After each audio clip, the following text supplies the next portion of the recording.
आप सभी को मेरी ओर से जोहार है और ये 77वां राज्यव्यापी वन महोत्सव में उपस्थित होने के लिए आप सब लोगों का हार्दिक अभिनंदन है, स्वागत है। आज यहाँ उपस्थित विधानसभा के हमारे अध्यक्ष आदरणीय रविंद्रनाथ महतो जी, उपस्थित सभी माननीय मंत्रीगण, विधायकगण और सभी पदाधिकारीगण, आप सभी का आज के इस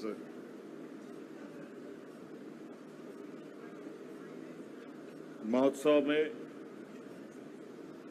मैं अपनी ओर से हार्दिक अभिनंदन करता हूं।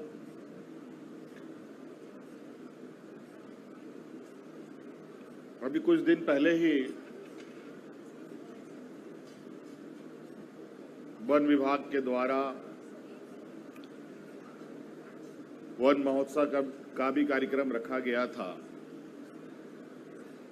और बड़े पैमाने पर पूरे राज्य के वन विभाग से जुड़े लोग और समितियां भी वहां मौजूद हुई।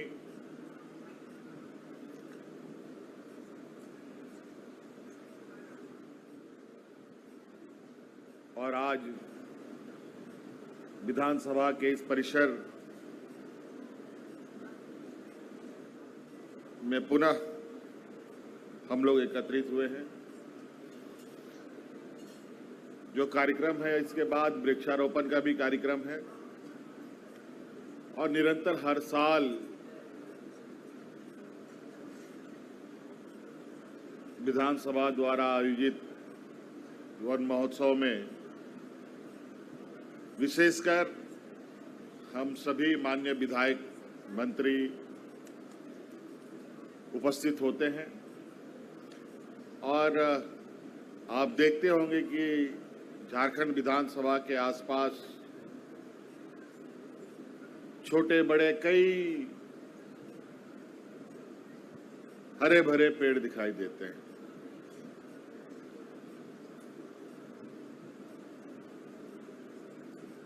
ये परिसर पूर्ण रूप से हरा भरा हो,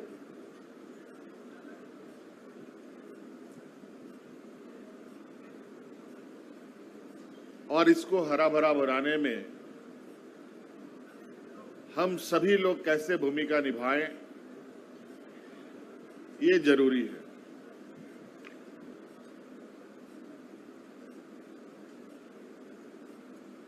निश्चित रूप से मेरा ये मानना है कि वन महोत्सव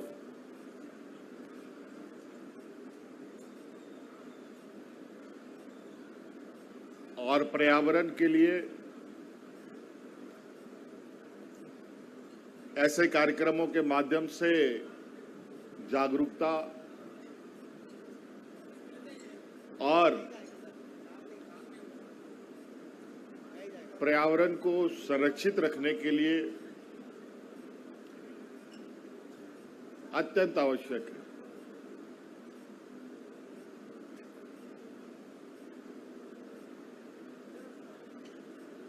अक्सर ये देखा गया है कि विकास के नाम पर हम बहुत सारे कार्य करते हैं, लेकिन उसके अनुपात जो उस वक्त पर्यावरण को नुकसान पहुंचता है,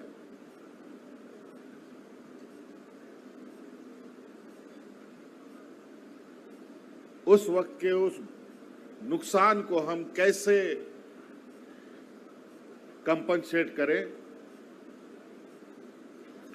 और कितने जल्दी से कंपनसेट करें, ये बहुत ही जरूरी है। और वो इसलिए जरूरी है कि पर्यावरण में असंतुलन होता है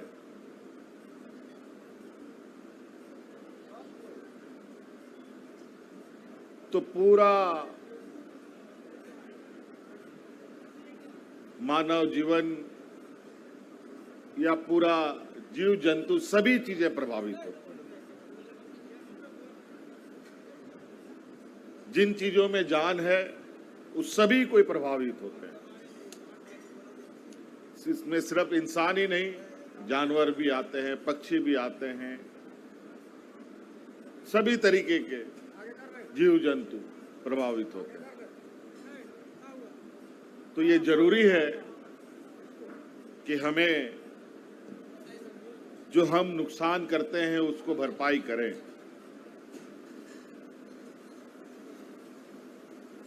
मैं हमेशा ये कहता हूं, आज जिस तरीके से पर्यावरण को लेकर बड़ी बड़ी गोष्ठियां, बड़ी बड़ी चर्चाएं होती है, उसके बावजूद जो नुकसान हो चुका हुआ होता है उस नुकसान की भरपाई मुश्किल हो पा रही है। आज ही मैंने किसी खबर में पढ़ा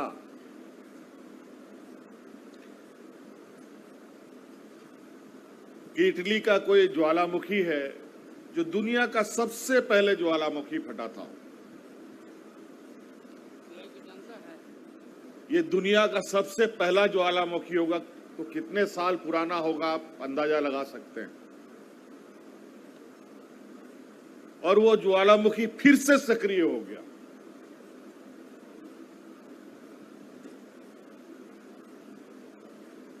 इसका मतलब स्पष्ट संकेत है कि हम पर्यावरण सिर्फ पेड़ काटने से ही नहीं कर रहे हैं और पेड़ लगाने से ही उसकी भरपाई हम नहीं कर रहे हैं, बल्कि इस प्राकृतिक व्यवस्था में जितनी उथल पुथल हम कर रहे हैं उन सब की भी भरपाई हमें करनी पड़ेगी। उन सब को हमको कंपनसेट करना पड़ेगा।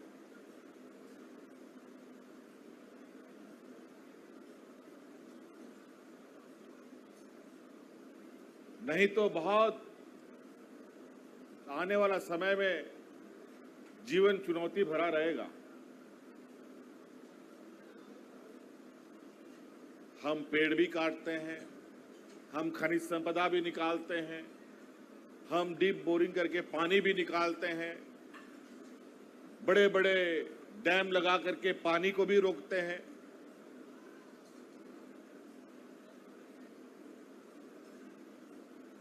अलग अलग तरीके का इस प्रकृति के साथ शोषण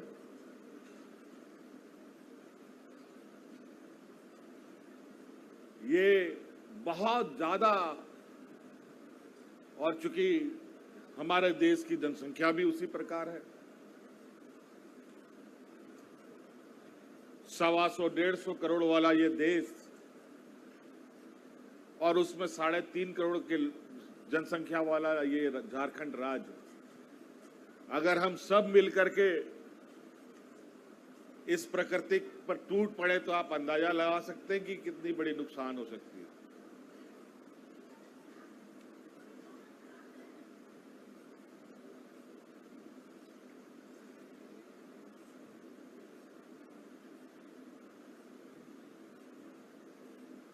और कहीं ना कहीं हर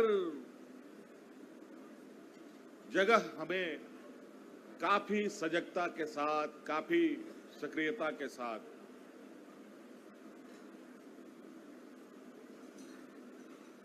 पर्यावरण संरक्षण पर हमें काम करने की आवश्यकता है।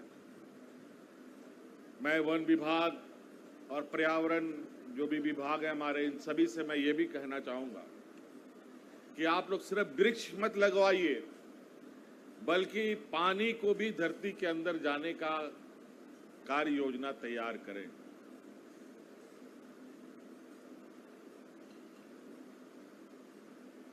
और जो आंकड़े छन के आ रहे हैं, बहुत जल्द पूरे दुनिया में पानी की त्रासदी होगी, विशेषकर हमारे भारत देश में।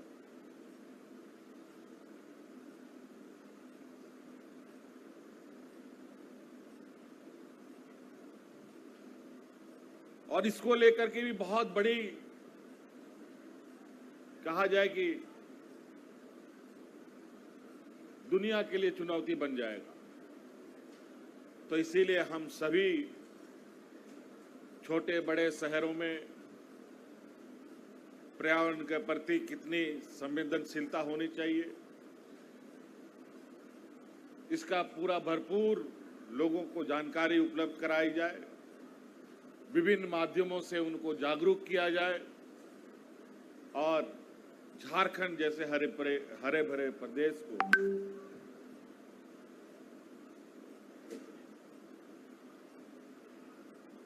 जो अपने आप में प्रकृति का एक ऐसा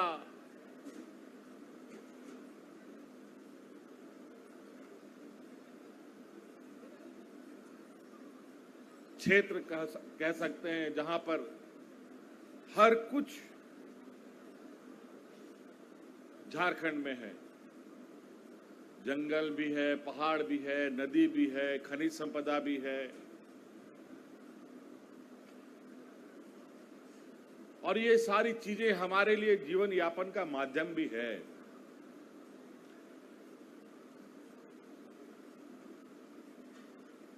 हम सिर्फ इसको जीवन यापन का ही माध्यम ना बनाए, बल्कि इसको ऐसे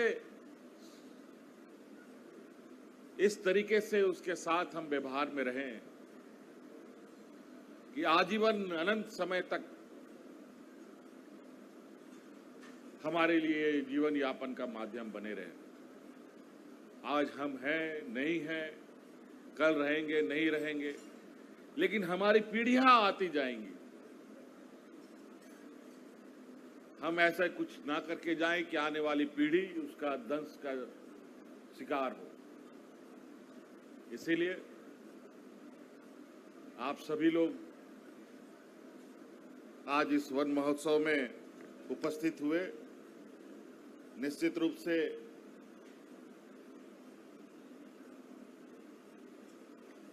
कुछ समय हमें पर्यावरण के प्रति भी अपने योगदान और कुछ समय पर्यावरण के लिए भी समर्पित करना होगा।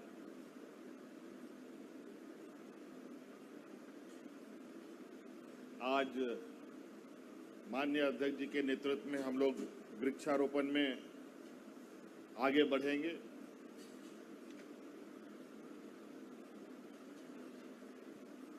मैं कई सालों से वृक्षारोपण के कार्यक्रमों में हिस्सा ले रहा हूं। कई वृक्ष काफी सुंदर, काफी हरे भरे दिखते हैं। कुछ वृक्ष थोड़े कमजोर भी दिखते हैं। इसीलिए सिर्फ आज लगा के ही नहीं, बल्कि उसको संरक्षित करने का जो अलग अलग माध्यम है उसके प्रति भी उत्साह होना चाहिए। आज हम सिर्फ वृक्षारोपण के कार्यक्रम में एकत्रित हुए। विभाग की तरफ से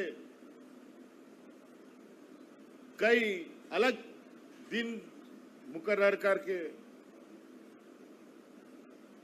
वृक्षों में खाद देने के भी कार्यक्रम आयोजित होने चाहिए। वृक्षों में उसके इर्द गिर्द उसको और ताकत मिले, इसके लिए क्या किया जा सकता है वो आप निश्चित रूप से विभाग के तौर पर करते होंगे। इसमें सभी लोगों की सहभागिता सुनिश्चित कीजिए। जब तक व्यक्तिगत रूप से इस विषय पर हम लोग इन्वॉल्व नहीं होंगे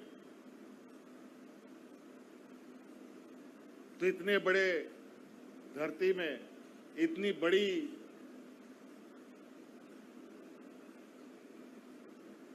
जीव विज्ञान को बचाए रखना बहुत चुनौती भरा हुआ। इसीलिए बहुत बहुत शुक्रिया, बहुत बहुत आभार। कि आप लोगों ने आज ये कार्यक्रम रखा। इन्हीं बातों के साथ धन्यवाद। जोहार। जोरदार तालियों के साथ